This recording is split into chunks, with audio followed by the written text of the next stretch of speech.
Good morning, everybody. Thank you so much for bearing with us. We did have a little bit of technical difficulties this morning, but looks like we are ready to go right now. So we want to welcome you to the Mini Storage Messenger webinar series.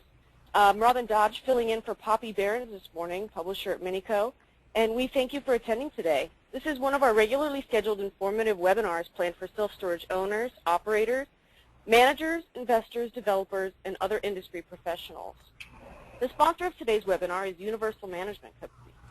Our presenter is Ann Ballard, President of UMC, and our topic today is converting your traffic, calls, and walk-ins into move-ins. Ann Ballard is the founder and president of Smyrna, Georgia-based Universal Management Company.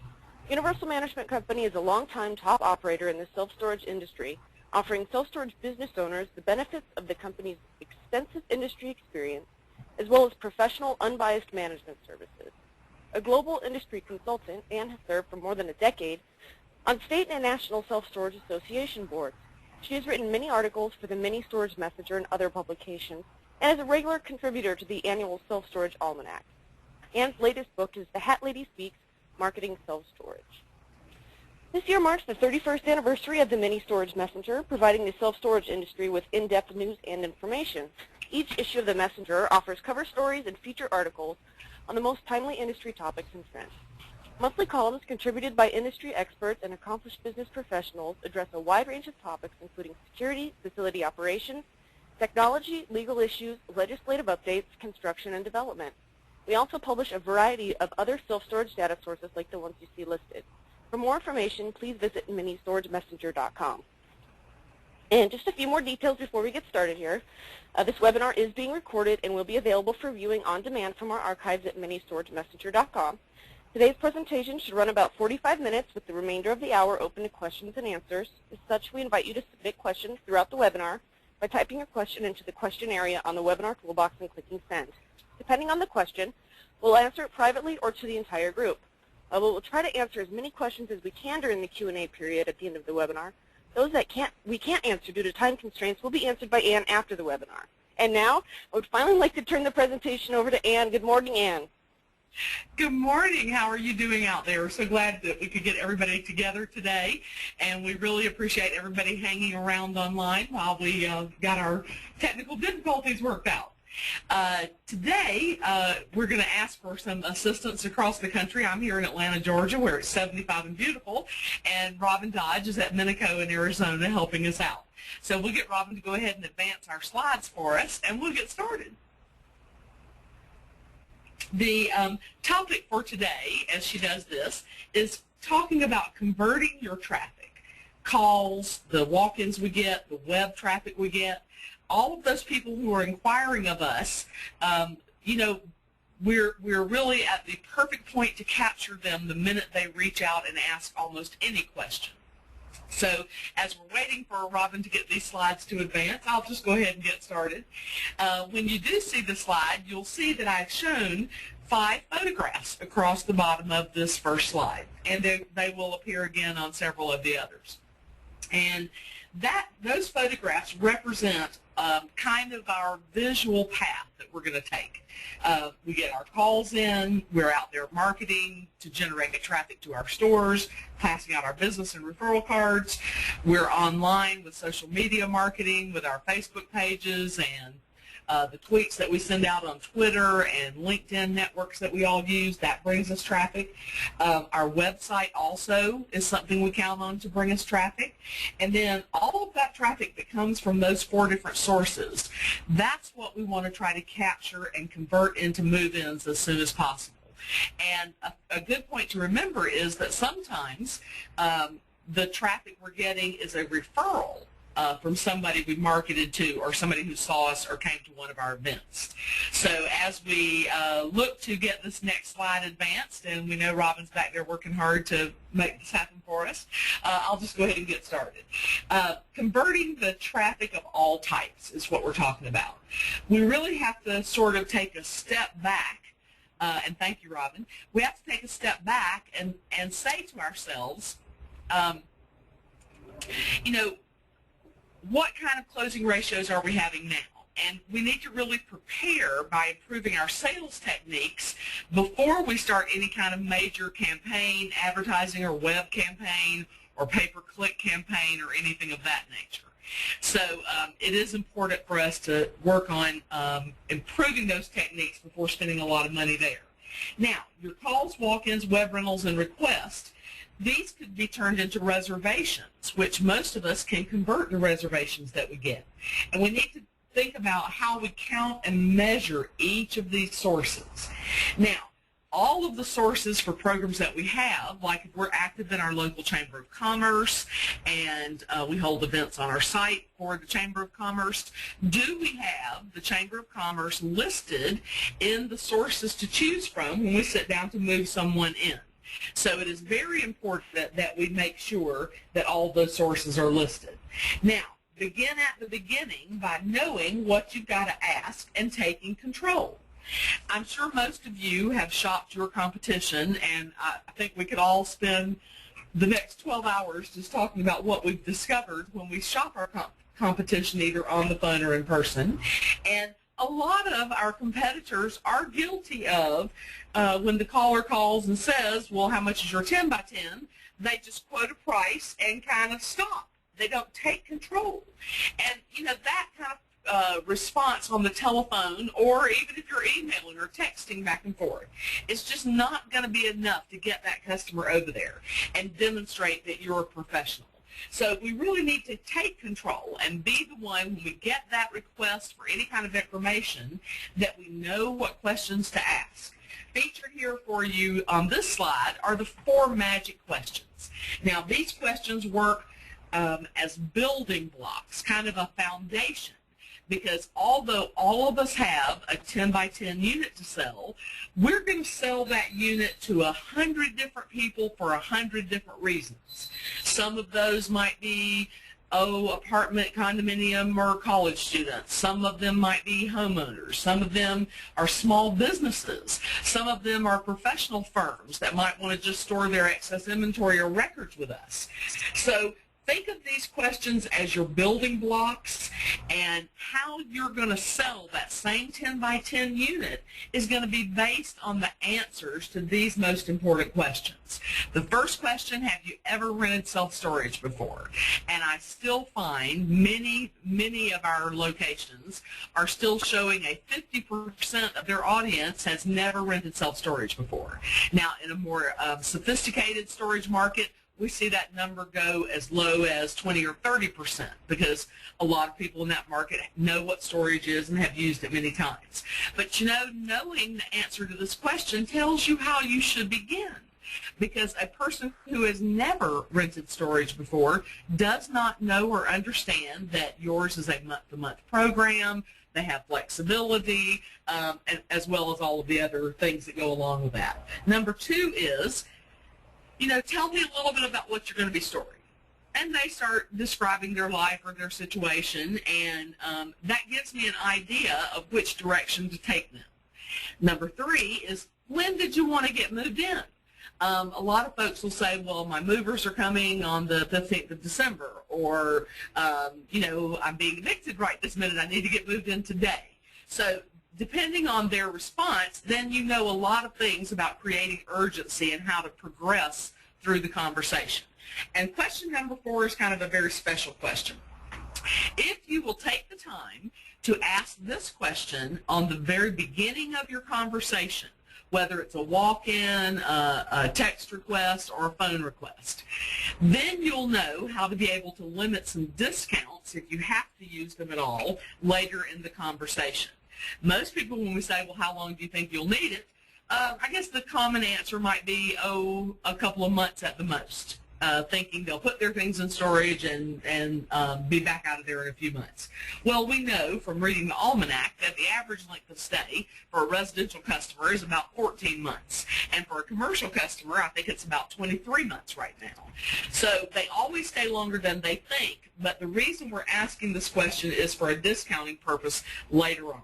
So let's get Robin to advance to our next slide, and I'm going to show you some other questions, and we're going to talk about why they're also important for us to make sure that we ask these questions and know how to handle these situations. After that, we're going to dig into the actual answers and give you some suggestions for handling all of that.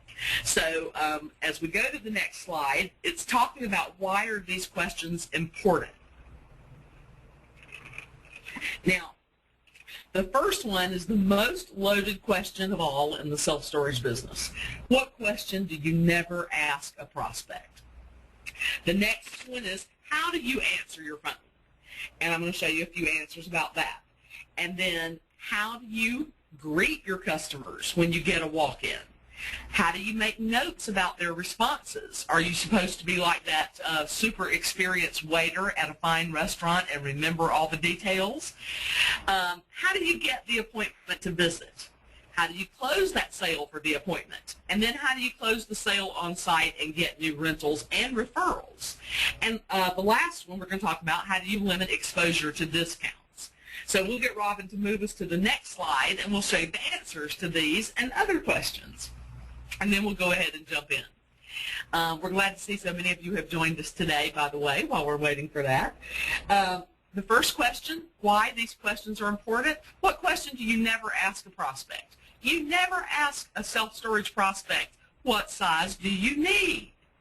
Now, I'm sure, and I would love to see in the chat bar from many of you who have learned this lesson the hard way. Customers don't often have a good appreciation for what the sizes are, and we end up transferring them to another size unit. Managers, we can avoid that by, you don't ask that question. You take control and help them summarize what size they really need, unless, of course, you have a very experienced returning customer who wants exactly what they had from you before. Now, how do you answer your phone? Number one, you should thank those customers for calling you with your store name, because they could have called your competition, and they very well might if you don't take control and become the professional storage counselor. So we would say, thank you for calling XYZ Self-Storage. My name is Ann. And when I say my name, my voice goes down. By lowering my voice, the customer is automatically going to start speaking. Plus, it makes everyone feel comfortable in the fact that, yes, I know who I am and what my name is, and I'm here to help you. When you say, thank you for calling XYZ Self-Storage, my name is Robin, and your voice goes up, it makes you seem as if you're unsure of your own name, much less being able to take charge of their problems. So that's just a little trick you might practice. You don't need to say good morning or good afternoon. In the storage business, very often you may not know what time of day it is because you've been busy all day. And we also don't say, may I help you, can I help you, or any of those things. We thank them for calling, say the name of the store, and we say our name. And trust me, they will always start speaking. Now, when they start speaking, typically the first question out of their mouth is going to be about price, and I'm going to show you the easy ways to make all of those questions they ask us work for us. Next on this list is, how do we greet our customers? Absolutely, you stand and greet the walk-in traffic coming in your store. It's very important to create comfort and trust with them as soon as possible. And by your standing and greeting them, inviting them in as you would a company coming to your own home for the holidays, it makes them more comfortable and at ease, because then you're eye level with each other. You can bring them over to your desk, ask them to be seated. Would they like a coffee, a cold water bottle? If you're serving warm cookies that day, that's great too, to help them just become disarmed. Have a seat, and you jump back behind your desk and start helping them out with their issues. Then, how do you make notes or remember all of their responses to these 4 magic questions? Well, we use a phone script pad, and we just make notes all over it. That way, when we're presenting the product, we can be sure and point out those things that customer has mentioned about a poor experience perhaps at another storage facility earlier in their life, or a special use or service they may need. And you can remember to point that out because you made notes. None of us can remember just off the top of our heads, the answers to all of the questions from each of our customers. Making notes is absolutely a sign of intelligence. So let's make those notes and show them how smart we are and that we're listening to them. People really appreciate having someone focus on them and listen to the responses they have to the questions they're asked. Now, how do you close the sale for the appointment? While you're on the phone, you might say, well, when can you come and take a look at our model so we can pick the right size for you? Would you like to come right now after lunch, or would later this afternoon be better for you? Now, anytime we give only 2 choices, we call that 2x2 selling. And it works, and it's easy. You don't come out and ask them, do you want to come see our model? Because the obvious reason. If you come out and ask the question in that way, do you want to come see our model so we can pick the right size for you? They can say no. Well, you never ask a question in sales unless you know what the possible answers are. That's not the answer you're seeking. You want them to see and experience your product. So what we do is, in our little group, we call it liver or peas. If you're inviting someone for dinner and you offer them only liver, which I would not ever eat, or strained baby food peas, which hopefully none of us are addicted to, their brain wants to choose one of those, even though both choices are, in my opinion, sort of disgusting. It'll take everybody a split second to go, well, why don't we go out for dinner, or to suggest the alternative is what happens. So when you offer a customer only 2 choices, now or then, today or tomorrow, 10 by 15 or 10 by 20. It gets them focusing on the 2 choices, trying to choose one of those. If neither of them work, they usually will suggest their own third alternative. And it's a very good technique, especially in collections on the telephone and in selling on the telephone, and as well as when you're out marketing. Now, how do you close the sale on site and get a new rental? The easiest technique I think I've ever used or tried in my sales career is to absolutely assume the sale and then talk past the sale while presenting each of our attributes or amenities. That would go something like, well, when you get here later this afternoon, I'm going to show you whatever the thing is you were discussing. Or when you see how wide our driveways are, when you see how clean our property is, when you see, meaning we know you're going to come out and take a look, then they'll experience it for themselves. And that really gets the customer in the right frame of mind. So if you'll just talk past the sale while presenting on the telephone and even in person, it really does help close the sale much more simply. Later I'm going to show you a couple of other closing techniques. Now, how do you limit exposure to discounts? By asking that magic question number 4. How long do you think you're going to need it? And then in your presentation and in your closing, if you had to match a competitor special for the 2 months they said they would need it, then you could try the closing technique, if I could, would you? So you would say, well, if I could match Robin's special down the street for the 2 months you think you'll need it, then it would go to its regular price. Would you move in with me today? And almost 100% of the time, you close the sale and get the customer. All right, Ms. Robin, we'll ask you to advance our slide again for us. Thank you. On the next slide, we're going to dig in a little bit into how to sell on the phone and in person, and the difference in these 2 things. On the phone, we use a telephone script or a telephone guide to personalize the call. It lets you jump from one topic to the next and kind of check them off as you cover each of these important issues, and lets you be yourself on the phone. You can never try to be other than who you are when you are dealing with your customer base. So trying to sound like someone else or to be perfectly mimicking your trainer perhaps is not the way to go.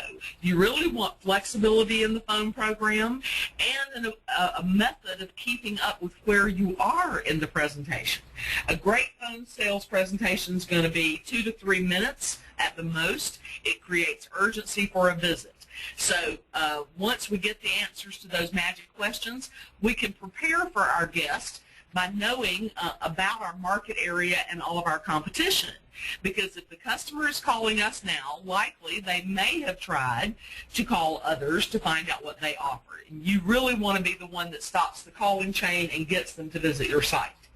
Now, in person, we also can use the same phone script guide as a guide while showing our walk-in traffic as well, asking those same 4 magic questions and making lots of notes to use during the presentation so that that 10 by 10 that we sell to 100 different people is personal to that customer. Use your knowledge of your competitors to close the deal and make customers feel comfortable and trusting in your operation. Let's go ahead and take a look at how that works, Robin, on the next slide. And we appreciate her doing this for us. We really have to know with our own eyes, ears, our own feet, so to speak, what the competitor has to offer.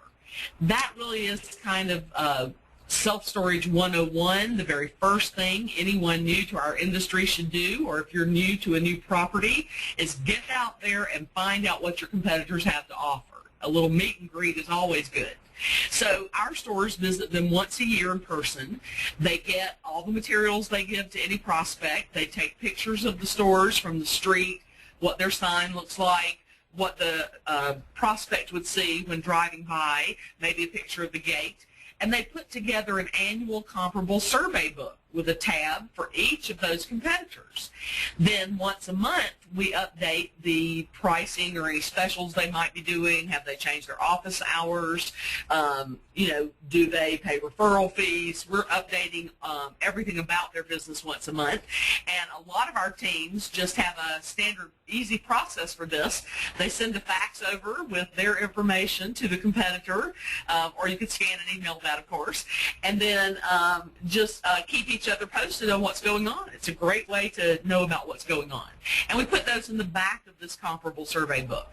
So then we can show the customer that we're a professional storage counselor when they say, well, I'm just out checking prices. Well, we pull out this comparable survey book and we say, well, we're professional storage counselors. It's our job to know what's going on in our industry and here in our community. Here is an entire market snapshot for you, dear customer. Why don't you have a coffee over here in our conference room and just take this book, and it will tell you everything you need to know about us and all of our competitors. We also now make a wall chart and a little 8.5-11 handout. And you can post the same information on your website. It really does prove that you are the consummate professional. And think about this. If you can't prove to your customer that you're the best value, you are just sending them back out there into the marketplace to buy from one of your competitors. It's not just about pricing. It's really about a lot of other conditions. So here's a comparable survey book from Jerry and Nancy at a great store at Life Storage in Chicago. And I thought this was a great display that they handmade to show off their book. And it gets you out of that price-only selling trap. For example, if you've not seen your competition and you don't know if they are fenced and lighted and have wide driveways and offer coffee and tea in the office, or have a neighborhood business card exchange board, or is the manager suite, or do they have any other programs or services they offer, then you're really kind of missing the boat, especially in the storage conversation. So anybody who says they're just checking prices, you should be thrilled when you hear that question. And get that comparable survey book out and show it to them, and also hand them the letter size handout to take home. Robin, I'll get you to go to the next one, and we'll show them an example from one of the stores down in New Orleans. And this is Elmwood Self-Storage and Wine Cellar in New Orleans. And as you can see, this is a very simple layout. Any of us can do this. And you just create a little chart showing all the benefits that you have and why you're the best value. And then you show the benefits and attributes of your competition. You have to tell the truth. So go ahead and give them their due where they've earned it. However, I doubt if they're going to have all the things that you're offering.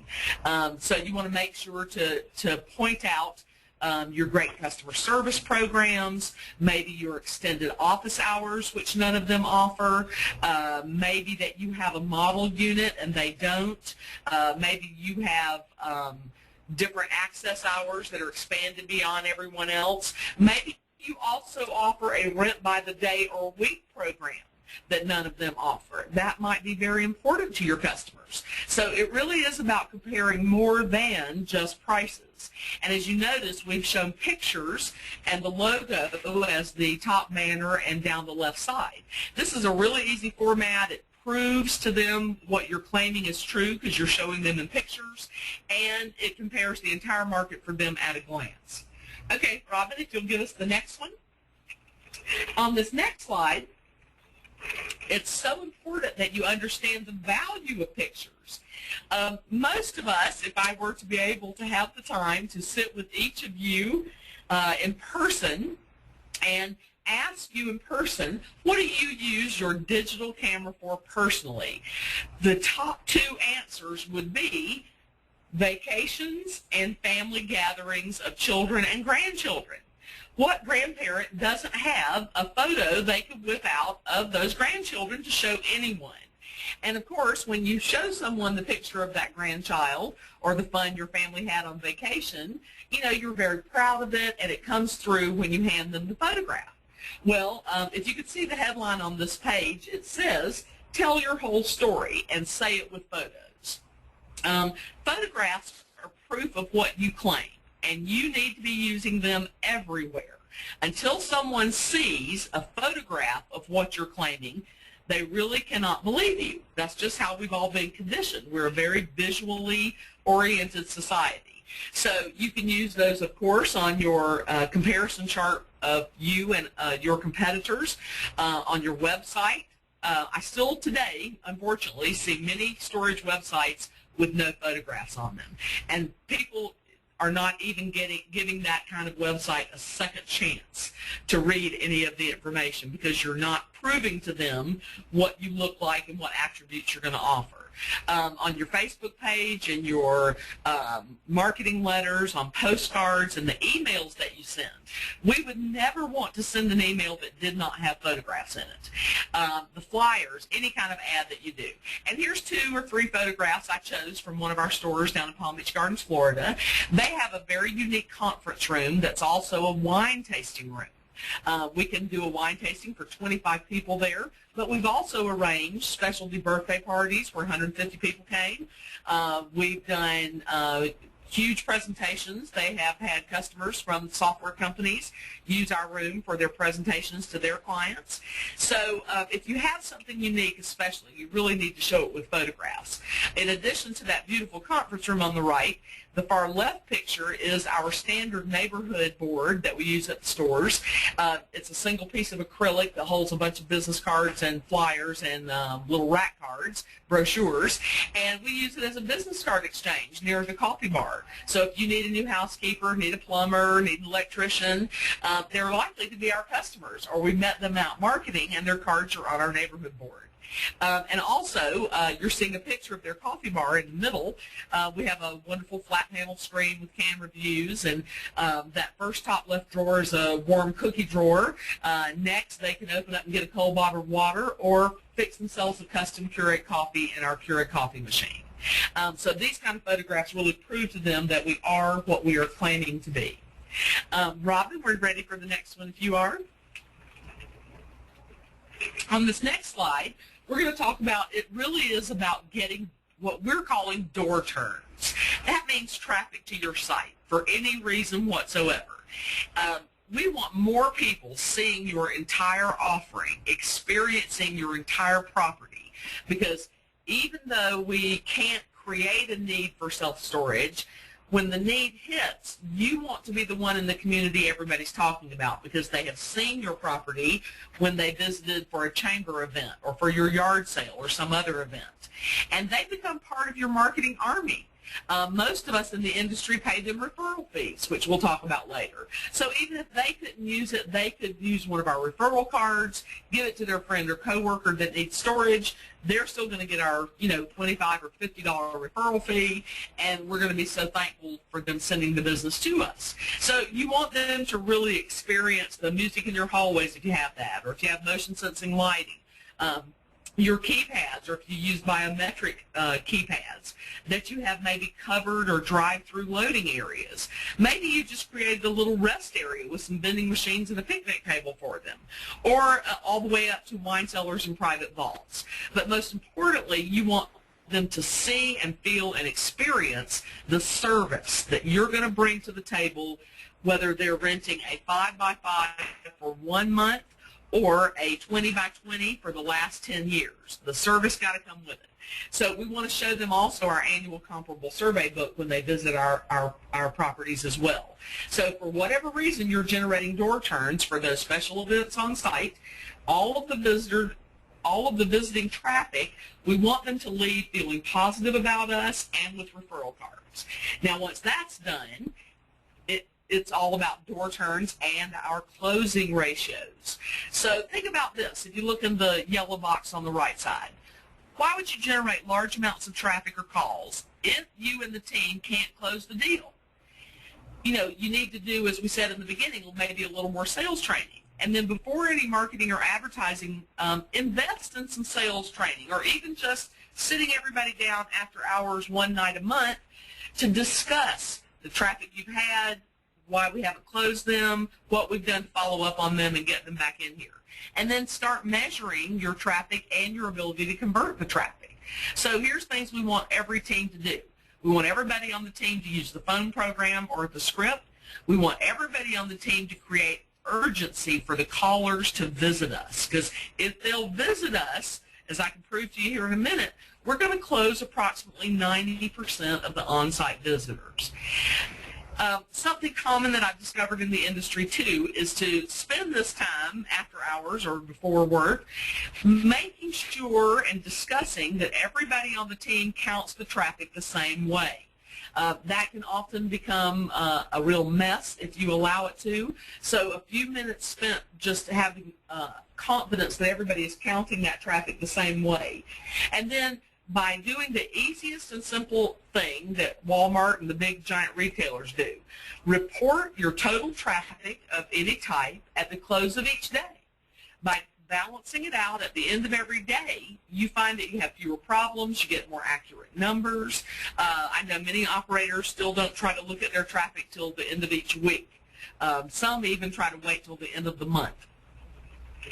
It really is better if you just get everybody on the team, the relief manager, the managers, everybody working behind that desk and taking calls, to, at the end of each day, how many calls did we get, how many people walked through the door, how many web rentals did we get, and or how many reservations did we get. And if you just get those simple numbers each day, it really is much easier. We all need to also focus on generating traffic to our website. It looks like we've actually lost audio from Ann. Please bear with us just a moment here while we work on getting that audio back. Are you able to hear me, Robin? Robin?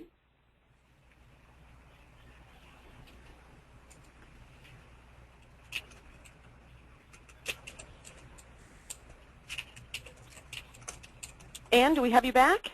Well, I'm here. Can you hear me? I'm humming. I suppose we have an audio problem, it appears. Robin, how does that work?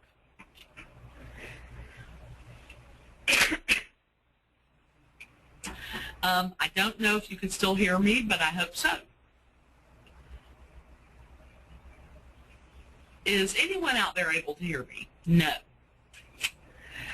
Well, I could do a song and dance as a test until we get back to this. Hi, folks. We're still working on the audio difficulties. Please hang on just one more moment. Thank you so much. I'm still here. And don't know why we don't have any audio. Nothing changed.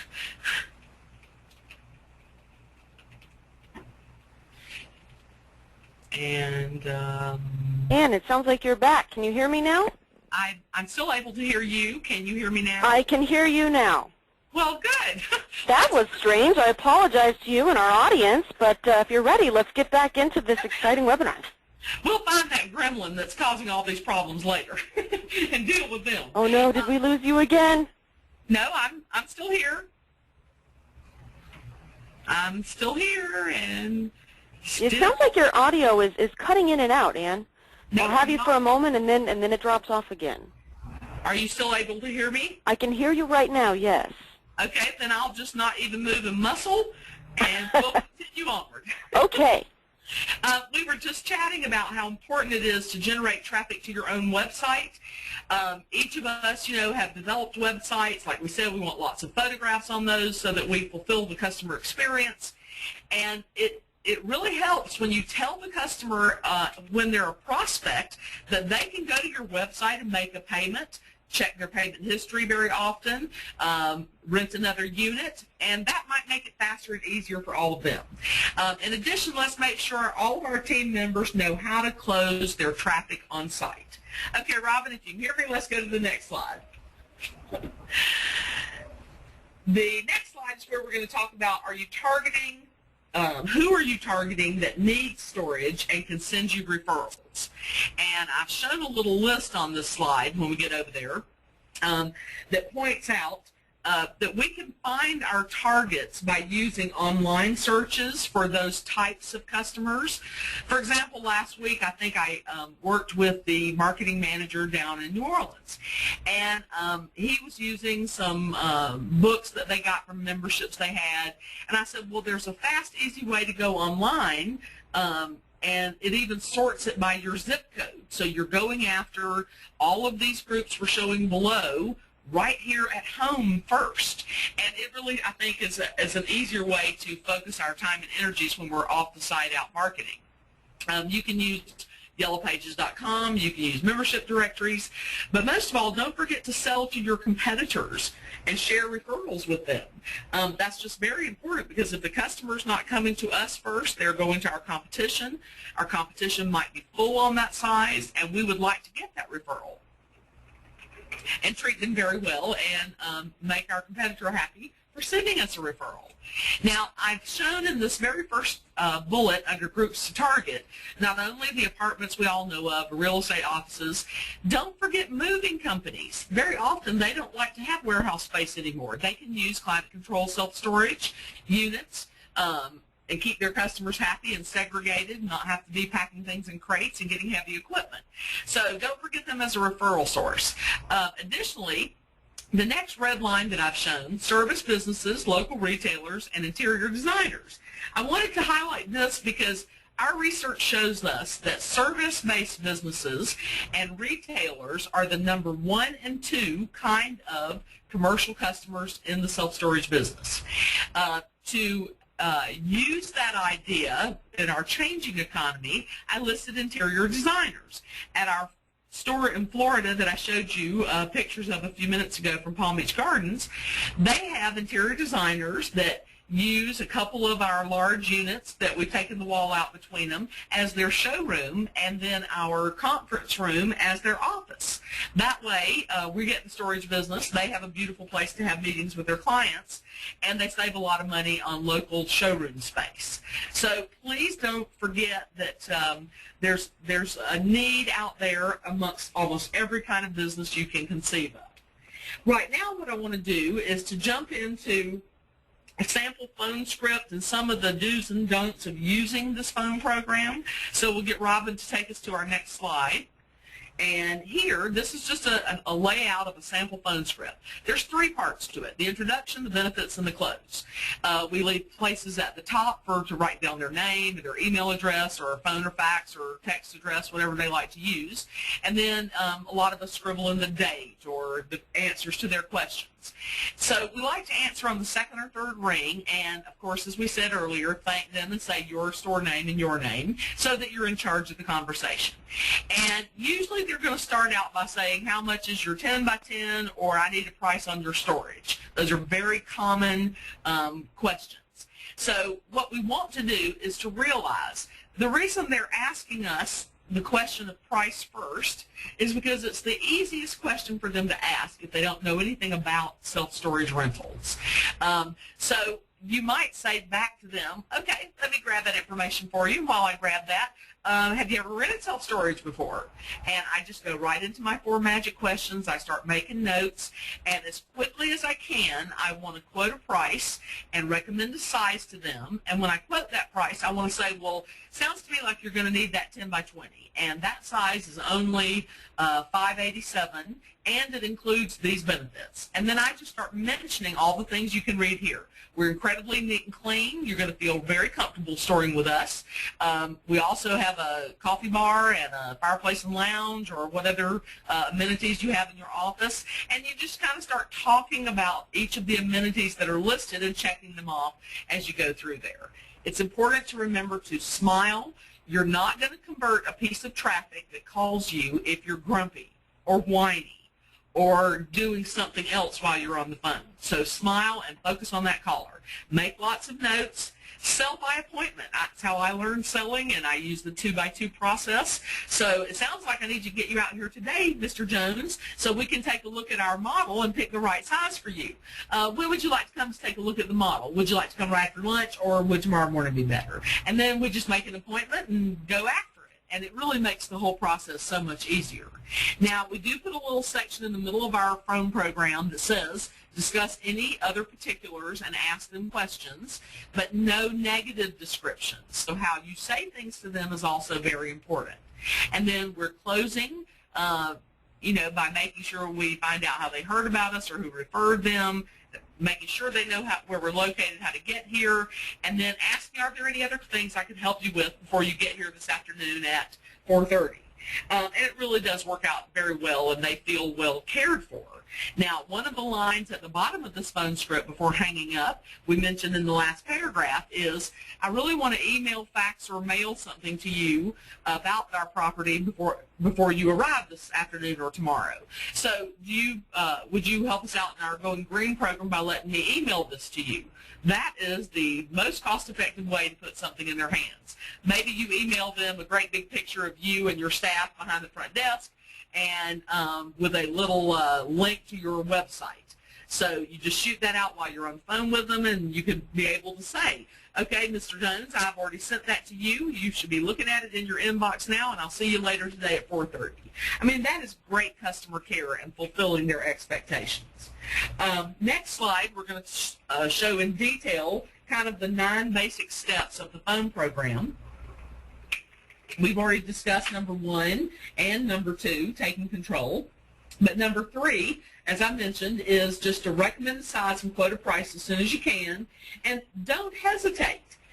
You know, when you go into an upscale restaurant or some other location to spend your own money, do you want them to hesitate and wait for you to ask them to do their job, or do you expect the person to simply do their job? Well, of course, when you go to a restaurant, you expect to be waited on. So on the phone is the same thing with our customers. Do not hesitate and wait for permission to do your job. Be a professional. And then do cover all the basics, offer to email, make sure they know where you are, confirm when they're visiting, and then, of course, at the end, thank them for calling your store and say your name and your store name and ask if there's anything additional you could help them with. All right, now, next slide, Ms. Robin. Once they get there in person, you want to make sure that you are demonstrating all of your amenities. If they've never rented storage before, they don't know how to use a keypad. They don't know how to close and lock a door properly, as we find when people lock their doors open. They don't know where to drop off after-hours payments if they like to do that, or how to pay online, or about your great referral program. So make sure you talk about all of those things when you get the person on the site. Use the comments they made, the responses to their 4 magic questions, and any other comments they made to show your property based on what they have said and commented on. This is especially true for commercial customers. They need to know about your package delivery acceptance, your auto debit or courtesy invoicing process, your online payment processes, that you have trucks available for their business to use or not. So make sure you don't forget how special those commercial customers are. And then to close that person, once you find that perfect unit for them, you've shown it to them, you've handled all of their questions, you can try doing what one of our other managers does. He says, I'll just leave a lock off for you and we'll get started on your paperwork if you agree that this size is better than that other size. Again, it's 2x2 selling. If this is better than that 10x20 or 5x10, since you would have also shown them maybe one size smaller or larger. And then on-site sales presentations require we do a few things as well. Keep it clean, neat, well organized, and make sure it smells good. No offensive odors of any kind. Stand and greet those customers when they walk in the front door, and exceed their expectations. Make sure that you visibly can see them relax and become more comfortable and trusting. Here are some other things that we've listed as well. Sell by appointment, do your daily lock check so there's no surprises, demonstrate everything to them, tell and sell all of the benefits you have, not just what makes you exclusive.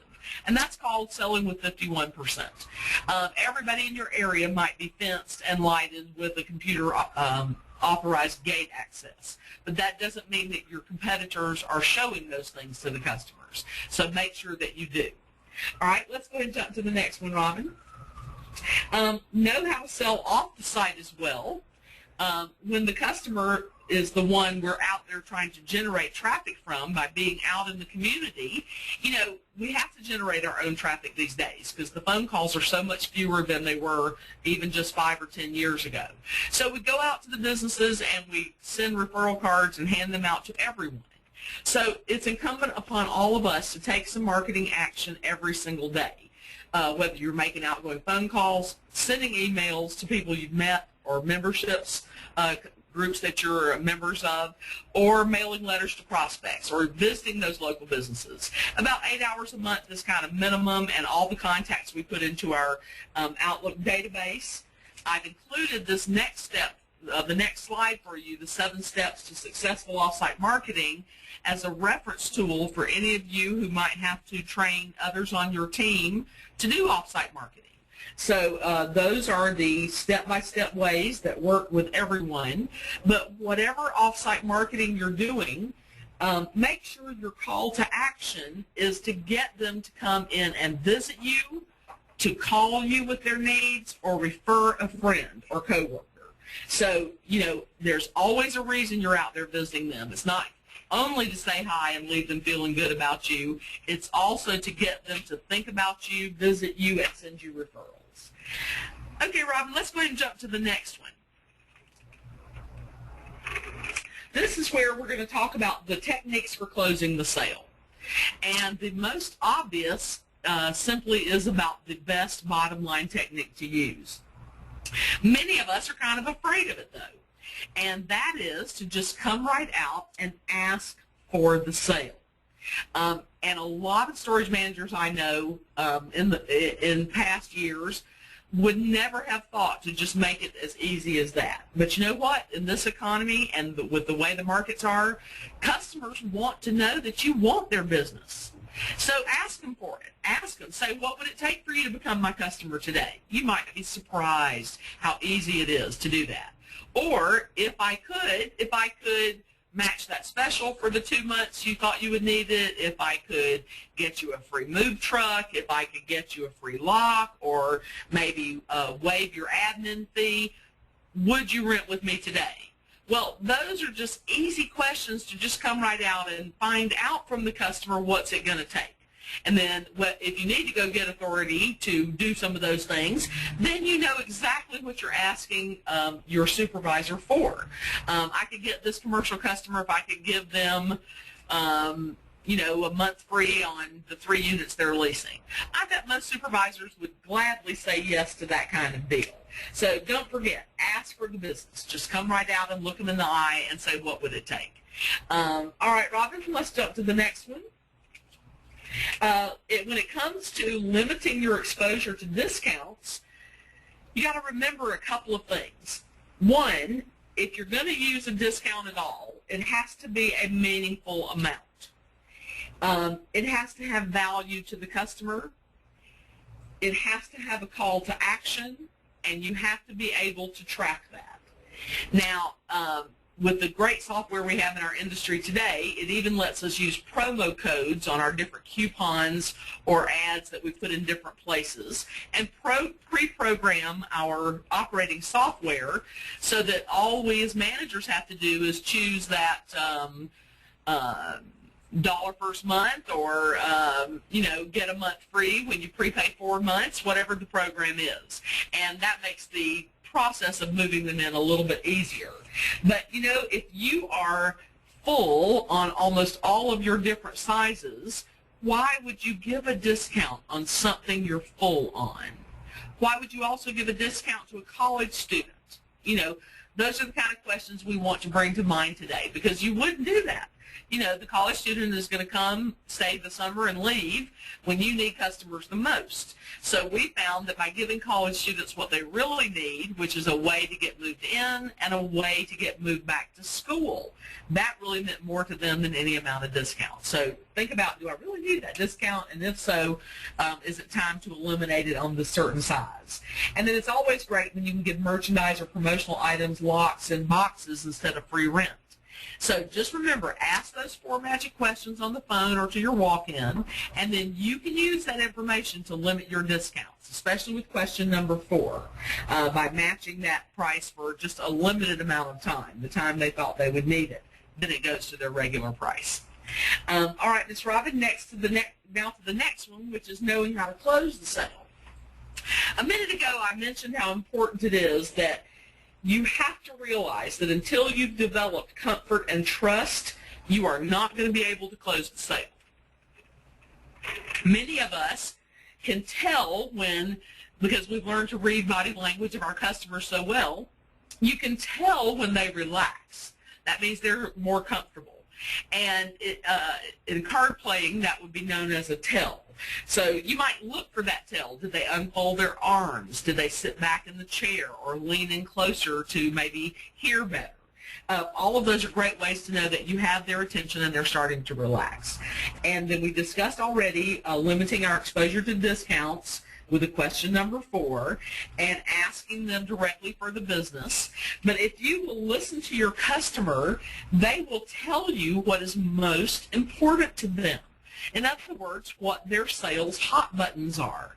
Maybe they mentioned, when you ask if they ever stored before, maybe they mentioned, oh yeah, that was many years ago across the country, and that particular store refused to send me an invoice even if I wanted to pay for it.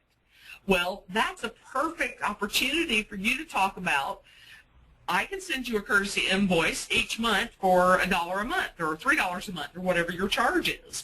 And they'll be happy to pay it if they're a business because they need that paperwork. Or I can email that invoice to you for free and you can save that money. Which do you prefer? Emailing for free, or I can mail it to you snail mail for a couple of bucks a month. And just remember to use their hot buttons when you present the property to them. Now, let's go ahead and talk about on the next one the importance of these conversion ratios. I dare say if we had to ask how many of you are currently measuring your on-site traffics and conversion ratios, we would get a good percentage of you that are not. There are really 2 sides to the equation that we measure. One is the ratio of all the calls we get to all the walk-ins we get. We no longer, like we used to do in the very old days, we no longer try to track that person. Make all those notes about Mr. Jones, and then when did Mr. Jones come in? We found that the real information lies in the numbers. So if you can't convert the traffic you get, it becomes very expensive to get leases. And on this next slide, I'm going to kind of give you a little 11-year view of converting the traffic and what that means in dollars and cents. For example, as we get to this next slide, you'll see that we measure the percent of calls to walk-ins. And by the way, when you do the math, the math is actually the reverse of how we call this.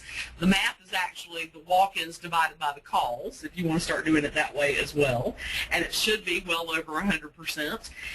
Then we measure the walk-ins to leases ratio, and by measuring these two, we can see, do we need to generate more traffic, getting higher walk-in counts, or is the traffic that we're getting right in front of our face just not being closed?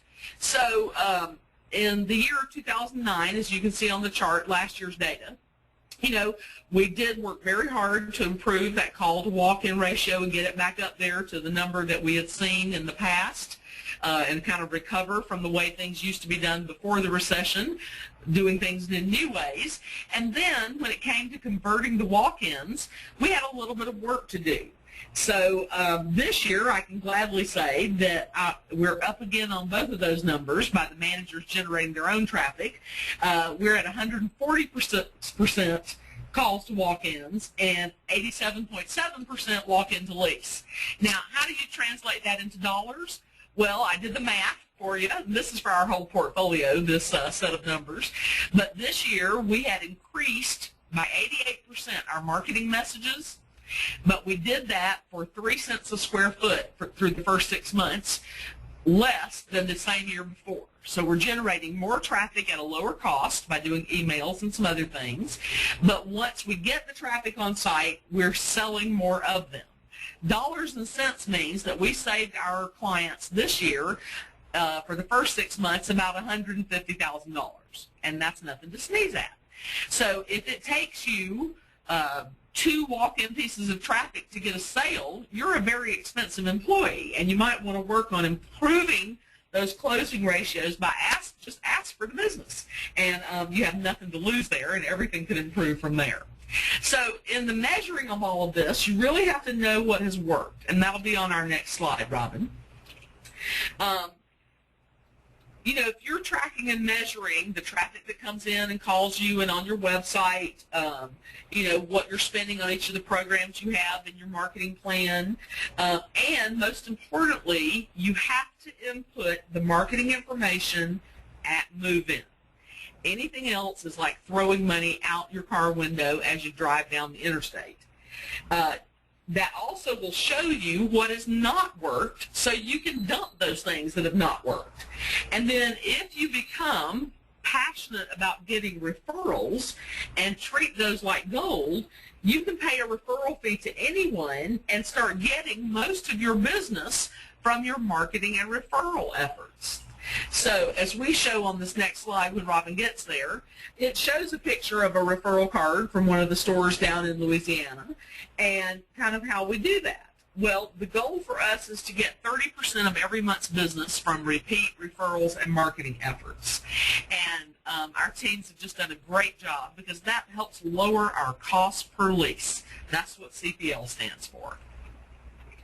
By working to improve closing ratios, as I just mentioned, we've saved about $150,000 for our clients the first 6 months of this year. By the time I total the year out, I imagine we're going to be over $250,000 saved this year by improved closing ratios. So get the whole team to count the traffic the same way, measure it daily on the close of day screen or even a little simple form, and it really does work. Now, the next slide, as Robin's going to move us forward to that one, just shows that we need to think about improving our revenue by tracking and measuring these closing ratios and where we need to focus. For example, we're all individuals. I might need to work on my telephone skills, while my coworker might need to work in their on-site closing ratios. Maybe they just are not closing the customers that they show. So it is very important for us to know which side of the equation we need to focus. All right, Robin, if we can go to the next one.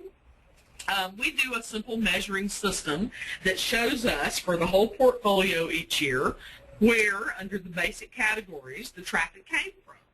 But the most important thing to remember on this, as we get to this next slide, is each and every one of the 40 stores that make up this data is unique, just as yours are. So the fact that you might still be pulling a lot from Yellow Pages just makes you unique. The rest of us as a group are not. So we're cutting Yellow Pages expenses across the board because they just don't bring us the customers they used to, and they're very expensive by comparison. We know that, as we just mentioned, the marketing and referral and repeat business is much more important and a much more low-cost program to get out there. But you've got to be measuring this at move-in if you want to know the answers. All of us are seeing huge growth to the internet leases that we're getting every year. I heard the fellows from Extra Space mention that they were going to get 40% of this year's traffic from the internet, and that's fabulous because their cost to operate is much lower than by getting leases from other methods. So you just need to make sure you're getting the lowest cost per lease that you can, and Great Drive-By, of course, helps improve all of those numbers. As we start to wrap things up a little bit on our next slide, it just talks about the cost per lease and what we see happening in our industry. Most of the large operators have increased marketing expenses and promotional expenses during this recession. That will continue. 75% of them are discounting, with the dollar first month's rent being the most popular. Our cost per lease for the whole company last year was $61 as an average, but if you pulled out just the Yellow Page leases, they cost $1,100 a piece. So, that would just be an obvious business decision. We don't need $1,100 leases. We need $25 referral fee leases, and that's where our focus should be. So as we wrap this up now, I think we do have, if we're allowed, a few minutes for some questions. And Robin, I'll get you to put up the next slide. And we discuss a lot of these details in my book. It's called The Hat Lady Speaks, and you can order it from MiniStorageMessenger.com. And I very much appreciate getting feedback from that. So let's see if we have any questions out there. We do have a few questions, Ann. Let's see. We'll just jump right in since we're running a little short on time here. Sure. The first question is, any recommendations for sales training programs? Sales training, this is my opinion. There are a lot of great books out there, my own, Tom Litton's. I think RK has written some. Minico has most all of these books available.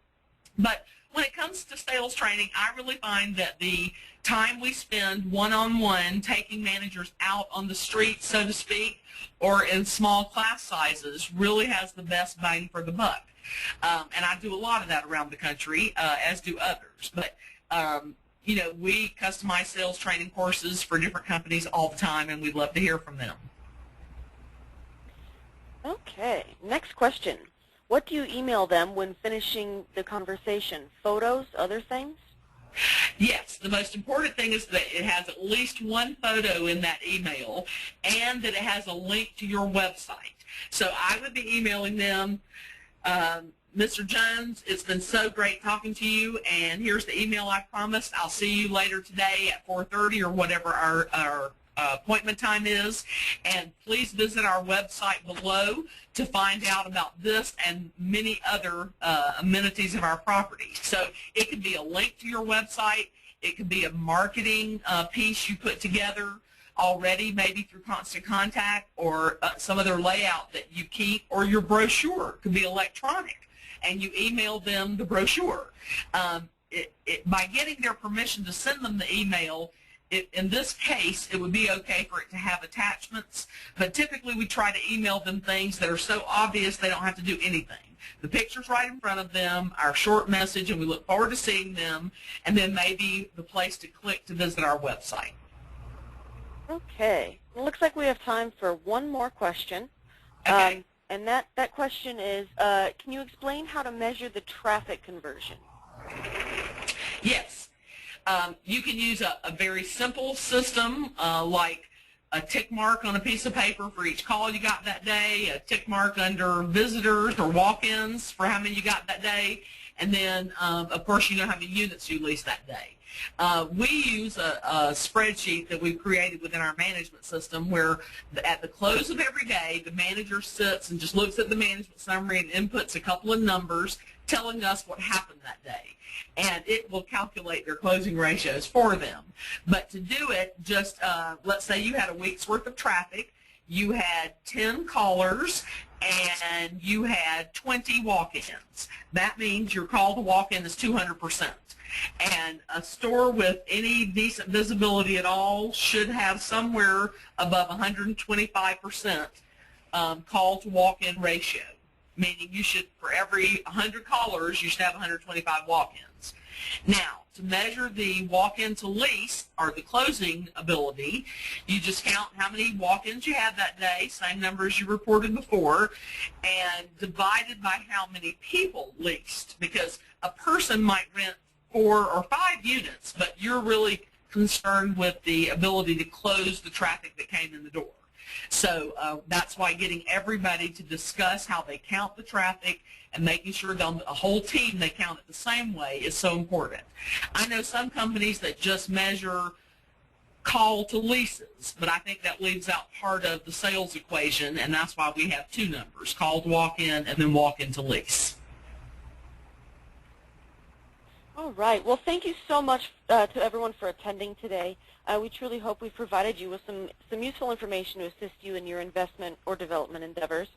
You will receive an email shortly with the link to the archive presentation and a special offer, so please watch your inbox for this email.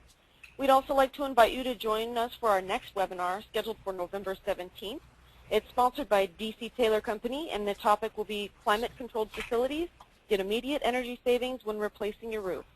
To register for this or any of our future webinars, please visit our website at www.ministoragemessenger.com. Thank you again for attending, and have a wonderful rest of the day. Thank you, Robin.